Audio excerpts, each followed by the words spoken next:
Bonjour et bienvenue sur ma chaîne. Aujourd'hui c'est un petit tuto pour effectuer donc des sweats donc à manches raglan. Alors les manches raglan c'est des manches qui sont comme ceci à ce niveau là, la couture est comme ça. Donc moi j'ai décidé d'y rajouter des petits passepoils de décoration. Je trouve que c'est beaucoup plus sympathique. Après donc il est accessible, pour moi c'est accessible à des personnes qui ont fait un petit peu de couture, pas forcément niveau confirmé. Si vous êtes un débutant et que vous avez un petit peu fait des petits paniers tout ça, franchement je vous conseille de le faire parce que c'est assez simple à réaliser. Je vais vous montrer l'assemblage.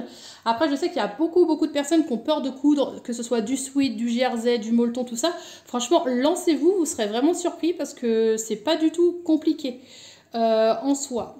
Si vous avez donc une aiguille jersey et puis un petit peu de temps devant vous, franchement lancez-vous, vous verrez que vous ferez plaisir à toute votre famille parce que moi personnellement au jour d'aujourd'hui j'achète plus du tout de vêtements en magasin, je fais tout moi-même et j'en suis vraiment contente moi et ma famille parce que du coup ça permet d'avoir des choses uniques. Et du coup, on est vraiment content de soi quand on fait quelque chose et puis qu'on entend dans la rue, oh c'est trop mignon, du coup ça fait toujours plaisir. Donc franchement, je vous conseille vraiment de vous lancer, essayez et vous verrez que vous ne serez vraiment pas déçus. Du coup, je vous explique tout pour le patron ou l'obtenir, pour les tissus, la méthode, la mise en place, tout ça. Allez, on voit tout de suite. Les patrons déjà en premier temps, moi j'utilise toujours des patrons gratuits parce que je trouve que c'est inutile de payer des patrons alors qu'on en trouve toujours des gratuits un petit peu partout en farfouillant.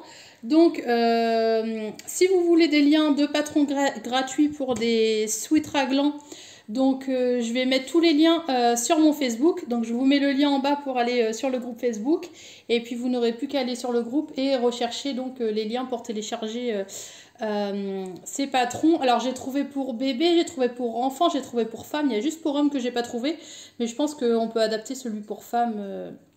On peut le faire également pour homme en adaptant les tailles. Je pense que c'est faisable. Bon, alors toujours est-il que les liens vont être sur mon groupe Facebook. Je mets le lien du groupe Facebook en dessous. N'hésitez pas à vous abonner, c'est totalement gratuit. Ensuite, donc moi, là je vais travailler sur une taille 6 ans. Je vais juste vous montrer donc la création, comment moi j'assemble mon pull raglan et puis comment je lui mets donc des petites décos pour le personnaliser. Alors donc il y a évidemment une manche comme ça. Donc sur un sweat raglan, hop, la manche, là il y a toujours un côté qui est plus haut que l'autre. Alors le côté plus haut ira à l'arrière, le côté plus court ira à l'avant. Ça c'est pour la manche. Évidemment lorsqu'on découpe un tissu, donc je vais vous le dire maintenant, je vais vous montrer quand on découpe un tissu. Donc évidemment on va découper une manche, évidemment il faut faire un côté où on va avoir donc cette découpe de ce sens, c'est-à-dire découper de ce sens la manche avec le côté le plus haut par là, et pour l'autre manche il faut le faire donc en miroir, c'est-à-dire dans l'autre sens comme ceci, avec le haut plus haut de ce côté, de façon à avoir les deux manches en miroir. Donc faites toujours attention au sens de votre dessin. Moi dans mon cas, les petits lapins sont dans ce sens là, et puis le haut est là et le bas est ici. Donc ça c'est pour les manches. Hop. Ensuite il y a le devant et le derrière. Alors le derrière, tac, est comme ceci et le devant est comme cela. En fait la seule différence c'est que le devant qui est là va être plus courbé qu'à l'arrière. Donc voilà, il vous suffit de découper pour avoir donc ces deux patrons et ensuite, donc moi comme je l'ai fait là par exemple, donc là ça doit être mon devant. Ce que j'ai fait c'est que j'ai plié mon tissu en deux comme ça, j'ai positionné, hop, alors attendez, on va faire comme ceci pour vous montrer. J'ai positionné mon patron et j'ai découpé le gabarit comme ça, de façon à ce que lorsque je déplie, je l'ai en entier. J'ai fait également la même chose donc pour mon dos qui est là. Donc comme je vous l'ai dit, le dos, le col est moins prononcé. Donc là on a les 4 parties de notre pull. Ensuite moi ce que je fais pour les poignets, le col, etc. et le bas du sweat, je mets du bord de côte. Donc là, j'ai trouvé qu'il était joli, le rose allait avec les ailes de papillon de libellule. Donc du coup, j'ai choisi du rose. Pour les dimensions, je ne vous les donne pas parce que évidemment, je vais vous montrer, je vais vous expliquer comment le calculer au fur et à mesure, mais je ne vais pas vous les donner parce qu'évidemment, si vous faites un sweat en taille 6 mois et un sweat en taille 16 ans, ça ne va pas être la même chose. Alors, du bord de côte, et moi, j'utilise également donc du passepoil pour décorer mes manches. Donc maintenant, on va passer à l'assemblage.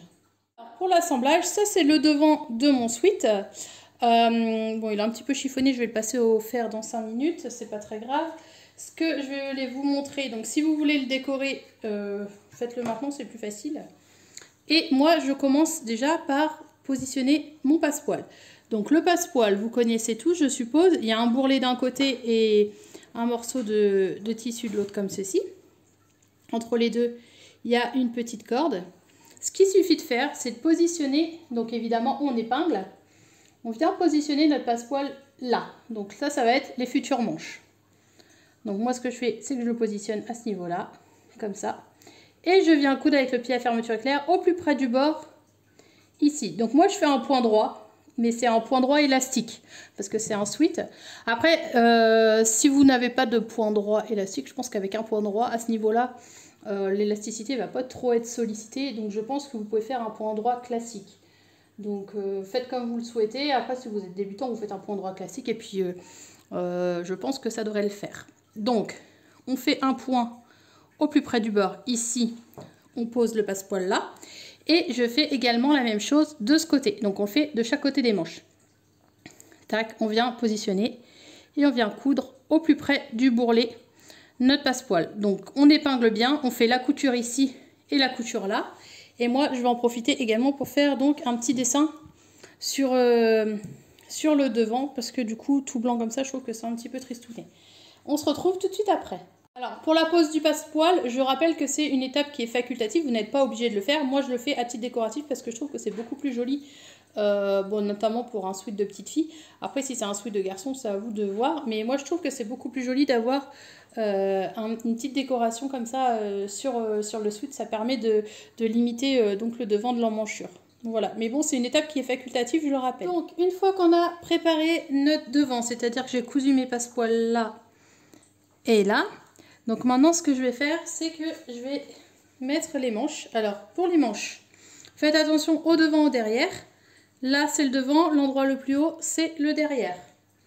Donc, cette manche-là va aller endroit contre endroit. On la positionne ici. Donc, évidemment, je la positionne juste pour vous montrer. Celle-ci, c'est pareil. Un côté plus long, un côté plus court. Le côté plus court, endroit contre endroit, ici. Et en fait, ce que je fais, donc, c'est que je vais épingler. Mais pour la couture, je vais venir repasser en fait là où je suis déjà passée une première fois. C'est-à-dire que là j'épingle, donc j'épingle bien comme il faut. Tout doit bien rentrer normalement. Et là, hop, à ce niveau-là, je viens reprendre ma couture. Je repasse dessus, exactement au même endroit. Donc avec un point élastique évidemment. Si vous avez fait un point droit, c'est pas trop grave. Parce que je vous dis, à ce niveau-là, c'est pas trop élastique, donc ça va encore. Mais le mieux, c'est de le faire avec un point élastique. Donc on épingle et on vient repasser la couture à 1 cm du bord. Donc quand c'est ça, hop, je retourne et je viens coudre. Donc j'aligne bien tout, je mets bien mes petites épingles et je viens coudre à ce niveau-là. Alors du coup, j'ai cousu, tac, à ce niveau-là et on obtient donc là et là une partie des manches. Maintenant, on va passer à l'arrière. Donc pour l'arrière, c'est exactement la même chose. On prend cette partie-là et cette partie-là et on va venir l'assembler. Donc endroit contre endroit. Je viens assembler donc la partie de mon pull qui est là. Je ne sais pas si vous voyez bien, mais la partie de mon pull qui est là, je viens l'assembler à la partie de ma manche qui est là. Je fais endroit contre endroit. Donc j'épingle bien. Je viens coudre ici. Alors vous pouvez coudre au point zigzag ou au point élastique comme tout à l'heure. Ou moi comme je vais faire, je vais l'assembler à la surjeteuse parce que je trouve que ça fait des finitions plus jolies. Donc on coud à ce niveau-là. Une fois qu'on a cousu là, On prend, alors vous trompez pas, prenez pas le cou, prenez bien cette partie-là et on vient la coudre également endroit contre endroit sur l'autre manche, comme ceci. De façon à ce que quand on va retourner, on va avoir donc les 4 côtés comme ça et on aura le trou pour la tête. Donc là, on vient coudre, tac, donc cette partie-là va aller là, on vient coudre là, cette partie-là, on la met sur l'autre manche comme ça et on vient coudre là.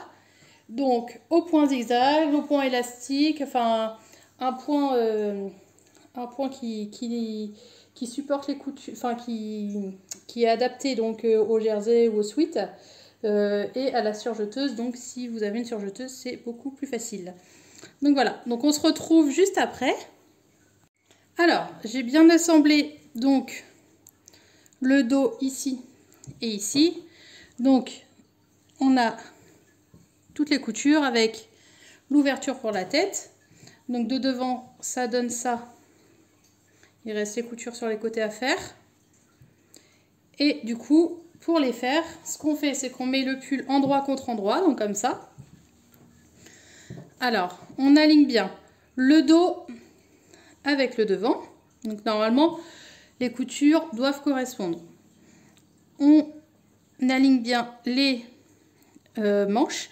Donc l'idéal, ce qu'il faut faire en premier, donc on va faire une couture, donc des deux côtés évidemment. On va faire une couture comme ça et on va faire la même chose de l'autre côté. Donc en alignant les manches là, on va faire une couture ici.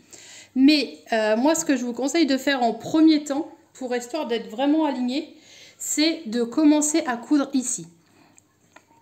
Donc en fait ce que je fais c'est que j'aligne là, j'aligne cette partie avec cette partie, je l'aligne vraiment bien. Donc mettez des épingles, surtout n'hésitez pas.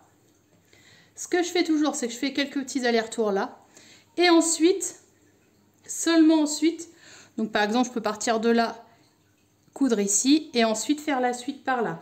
Si vous partez de là et que vous allez jusque là sans passer là, vous risquez d'avoir un décalage, c'est-à-dire vous risquez d'avoir une manche qui est un petit peu décalée à ce niveau et c'est surtout ce qu'on ne veut pas pour un côté esthétique. Ce qu'il faut surtout faire c'est commencer par aligner là, tac. Moi je commence toujours à faire une couture là, donc je fais par exemple un aller-retour là, ensuite je continue jusqu'en bas et ensuite je reviens là et je refais la même chose de l'autre côté. Donc on épingle bien, on fait la même chose là, donc endroit contre endroit, tac. On commence à coudre ici, donc quelques petits allers-retours. Vous pouvez écarter les coutures éventuellement au niveau du passepoil. Donc on fait quelques petits allers-retours et on commence et on coud donc tout le long là. Ensuite on revient là et on coud à ce niveau. Et ensuite une fois qu'on aura fait ces coutures là, on passera donc au col, aux manches et au bas de notre sweat. Donc là on fait nos petites coutures comme je viens de vous montrer. Alors voilà, j'ai cousu ici et j'ai cousu là. Donc moi ce que je fais toujours c'est que je retourne pour voir l'aspect général, s'il n'y a pas des coutures qui ont sauté ou quoi que ce soit. Hop, du coup on obtient ceci. Ben, je trouve qu'il est pas mal du tout. Hop, voilà. Maintenant on va passer donc au col, aux manches et au bas du sweat. Alors rien de compliqué, c'est tout aussi simple que l'assemblage lui-même. Moi je le fais avec du bord de côte. Donc le bord de côte, qu'est-ce que c'est? C'est quelque chose qui est comme ça. Alors il y a un côté qui est élastique, il y a un côté qui n'est pas élastique, pardon, qui est moins extensible. Donc faites attention au sens de votre tissu. Le côté élastique, on veut qu'il soit positionné comme ça, donc en bas. On veut qu'il soit positionné comme ceci. Au niveau du col, on veut qu'il soit positionné comme ceci. Et au niveau des manches, on veut que ce soit positionné comme ça. Faites bien attention à ne pas découper dans l'autre sens parce que de l'autre côté, c'est non extensible. Vous allez avoir du mal après pour enfiler la tête ou pour les manches. Donc, moi, mes calculs pour pouvoir pour pouvoir assembler le bord de côte. C'est pas compliqué. Ce que je fais, c'est que je mesure, je vais le faire pour le cou, il faut le faire également pour les manches et pour le bas. Ce que je fais, c'est que je pars d'en haut, par exemple, et je vais mesurer la circonférence de ma tête. Donc, là, j'ai à peu près 14, 18, 28, 29, 30, 31, 32, 33, 34, 35, 36. On est à peu près à 37 cm. Donc, ce que je fais pour avoir le calcul correspondant, c'est que je fais 37 fois 0,8. J'obtiens donc 29,6 cm. Et 29,6 cm, ça va correspondre donc à la longueur qu'il va falloir que je découpe sur mon bord de côte. Donc j'arrondis à 30 cm, on n'est pas à quelque chose près. Donc je vais découper une bande de 30 cm. Alors faites attention, c'est quelque chose de tubulaire en général. Donc on découpe bien sûr que 30 cm dans ce sens. Donc pour le coup, je vous ai dit que j'avais une circonférence. J'ai fait le tour de la circonférence x 0,8. J'ai obtenu à peu près 30 cm. Donc j'ai coupé une bande de 30 cm dans le sens élastique. Il ne faut pas se tromper surtout. Et ensuite, pour la largeur, donc moi j'ai pris une largeur, tac, je suis à 5 cm. Après c'est une taille 6 ans. Donc c'est-à-dire que pour un bébé, il faut prendre moins large et pour un adulte, il faut prendre plus large. Donc ce qu'il suffit de faire pour l'instant, on la plie endroit contre endroit, comme ça. Voilà. Et on va venir faire une couture à ce niveau-là. Donc, toujours une couture élastique ou au point de surjeteuse. On fait une couture à ce niveau. Pour la manche. Pour la manche, c'est la même chose que pour le cou. Je calcule la circonférence. Je fais la circonférence x 0,8. J'obtiens un résultat et ce sera la longueur de ma manche. Alors, la longueur de ma manche, faites attention, côté élastique, comme ça. On vient replier endroit contre endroit comme ça et on va venir faire une couture à ce niveau-là. Pour la taille de la manche, donc tout dépend. Moi, vous mesurez, moi quand c'est ça, je mesure sur moi-même. Je prends à peu près cette longueur-là. Voilà, donc je suis à peu près à une manche d'à peu près 5-6 cm. Et le truc, c'est que comme elle est repliée en deux comme ça, tac. Donc il faut prendre 12 plus 2 cm de marge de couture, c'est-à-dire 14. Donc moi, j'ai pris la circonférence de mon tour, enfin de mon poignet fois 0,8, j'obtiens cette longueur. Et pour la longueur là, je prends à peu près 12 cm parce que je compte à peu près 5 et 5, donc parce que c'est plié en deux, plus 2 cm de marge de couture. Donc si vous voulez, par exemple, je sais pas moi, 6 cm, il faut compter 6 et 6, donc 6 et 6, plus 2 cm de marge de couture. Voilà. Donc là, pour les deux manches, on fait ça. Donc j'ai déjà découpé mes deux gabarits. Donc ne vous trompez pas, le sens est tiré. On le prend et on vient, tac, endroit contre endroit. Et on vient faire une couture ici et ici pour l'instant. Ça, c'est pour les deux manches. Pour le bas, donc pour le bas, c'est le même système que les manches et le col. Je mesure la circonférence. Je fais x 0,8 et j'obtiens donc le tour de mon bas. Alors, pour le tour, moi, ce que j'ai fait, c'est que j'ai le côté tout le truc tubulaire, donc il n'a pas de couture, pour la simple et bonne raison que ça correspondait donc à la longueur du tube. Vous, si c'est plus court ou plus petit, bah, évidemment, vous coupez la longueur et ensuite, vous venez faire, donc comme la manche tout à l'heure ou comme le col, on vient mettre endroit contre endroit et on fait une couture à 1 cm du bord. Toujours dans le sens élastique comme ça. Ne vous trompez surtout pas. Voilà, donc on va passer donc à l'assemblage maintenant. Alors, toutes mes coutures sont faites, comme vous pouvez le voir. Maintenant, tac, je retourne. Comme ça, ce que je fais, alors, c'est que, dans un premier temps, je vais venir replier hop, mes petites bandes sur moi-même. Alors, je vous montre comment. Tac. Je viens replier, c'est-à-dire envers contre envers, je replie. Alors je fais ça tout le tour, déjà, pour commencer. Alors les coutures, je les ressors. Je m'en occuperai par la suite. Mais déjà, donc j'épingle tout le tour. Je les aligne bien.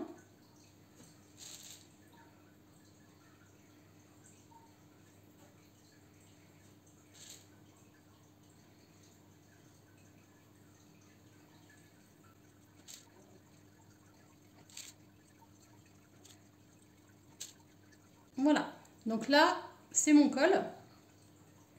Une fois que j'ai fait ça, tac, je marque. Alors la couture est là. Je tends. Je marque le milieu devant qui est là. Donc je fais une petite encoche, hein, rien de bien méchant. Et je vais faire la même chose sur mon col, sur mon pull. C'est-à-dire que je vais marquer le milieu devant et le milieu dos. Donc le milieu devant. Hop. Et le milieu dos.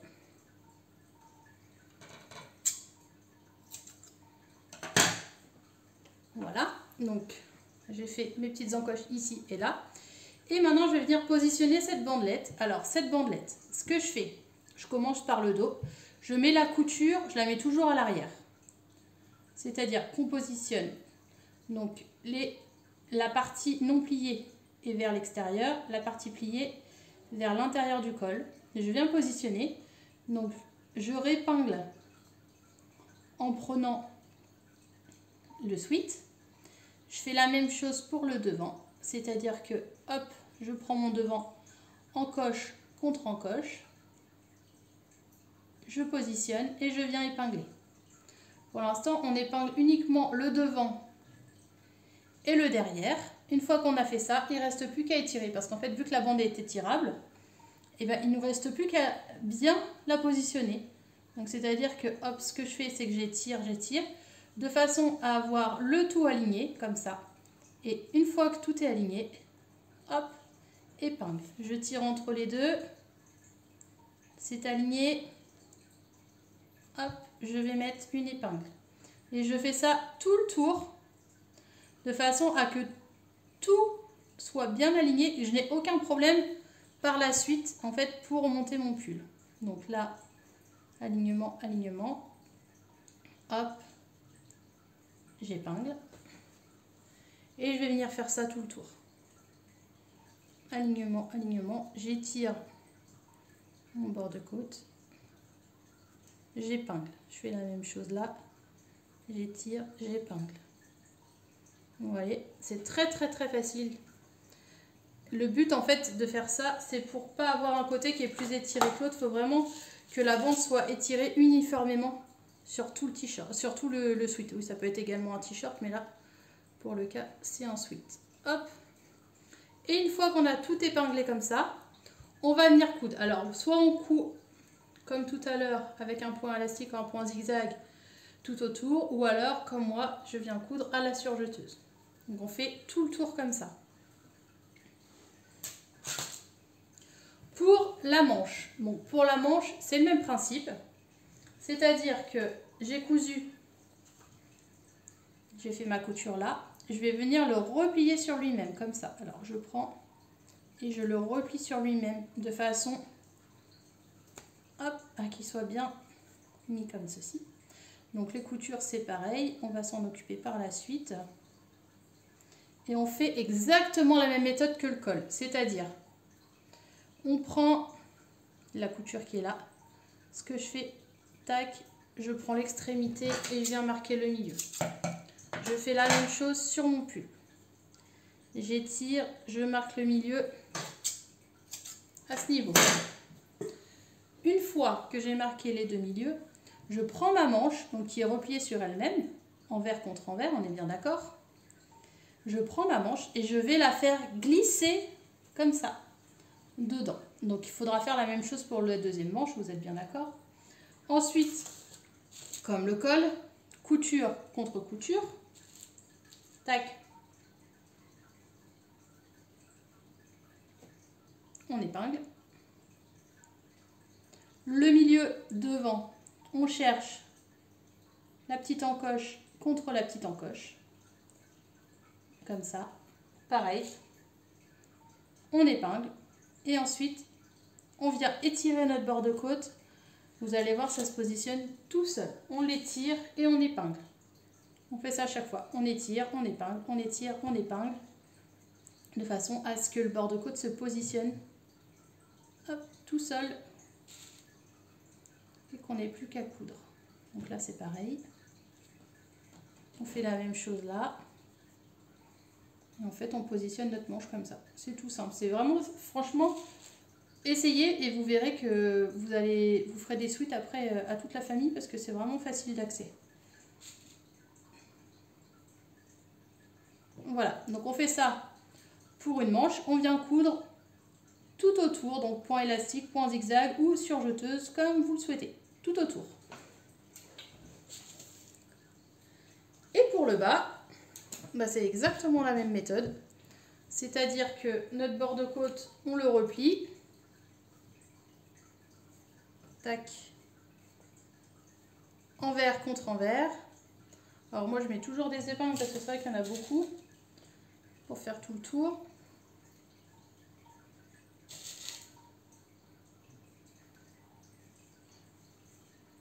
Envers contre envers à chaque fois.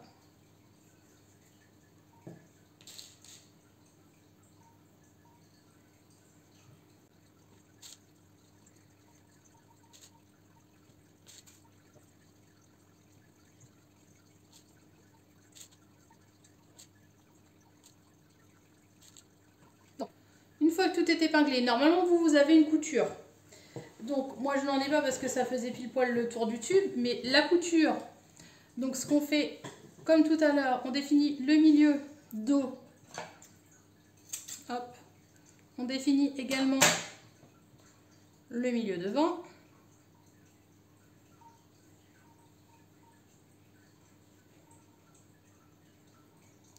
Alors, hop. J'ai mon milieu dos et j'ai mon milieu devant. Donc milieu devant en coche, milieu dos en coche. Donc la couture que vous aviez, que vous êtes censé avoir, va à l'arrière. Donc ce que je fais moi, je vais définir un milieu, un devant et un derrière. Alors, encoche. Encoche également au niveau de la couture. Donc là où vous aviez votre couture, moi j'ai fait une encoche. C'est pour vous vous repériez plus facilement. Et je vais venir positionner. Donc la couture qui est censée être là va au niveau de l'encoche derrière. Et la couture et le milieu devant va au milieu devant. Et là, comme tout à l'heure, donc j'épingle d'abord mon devant, milieu. Ensuite, je fais le tour, tac, tac, tac, je le passe à l'intérieur. Je positionne mon dos avec l'encoche. Comme ça. J'étire, donc j'étire le pull et le bord de côte de façon à tout aligner. Et à chaque fois, comme tout à l'heure, j'épingle. Hop, j'épingle de façon à que tout soit très bien positionné et aligné. Donc, je vais mettre mes épingles partout.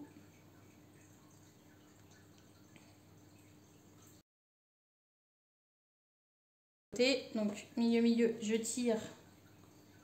Hop, milieu. Milieu à milieu, hop. En fait, à chaque fois, je viens rabattre.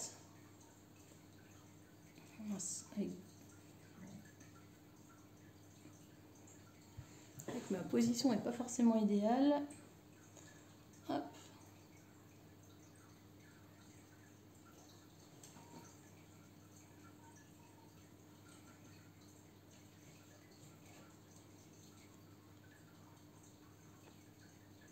Et voilà, on vient épingler tout le tour. Et une fois qu'on a tout épinglé, tac, on vient faire une couture comme tout à l'heure. Donc au point élastique, au point zigzag ou alors un point de surjeteuse. Et on aura fini donc notre petit pull. Et voilà, donc du coup mon sweat est terminé.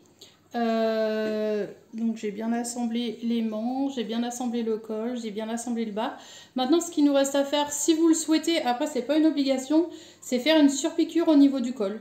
Et puis éventuellement en bas de façon à bien maintenir le tout, mais bon c'est pas nécessaire, moi personnellement je le fais pas tout le temps, c'est un petit peu à mon bon vouloir, mais bon voilà, donc j'espère que ce petit tuto vous a plu, surtout si les tissus vous ont plu, bah, n'hésitez pas à aller sur le site La Prairie des Tissus, je vous mets le lien en bas avec Du coup, je vous mets tous les liens raccourcis pour pouvoir avoir accès pardon, aux suites, au bord de côte, au fil, au flex aussi, si vous voulez faire également ce petit dessin. Donc ce petit dessin là, je ne sais plus si je l'ai dit, mais je ne le donnerai pas par contre en fichier, pour la simple et bonne raison que c'est pas un fichier qui est libre de droit. C'est un fichier que j'ai récupéré comme ça sur internet, j'ai fait une capture d'écran puis je l'ai vectorisé. Donc je ne vais pas le transmettre. Voilà. Puis du coup on se retrouve très très vite sur les réseaux sociaux. Je vous fais plein de gros bisous et je vous dis à très vite. Gros bisous.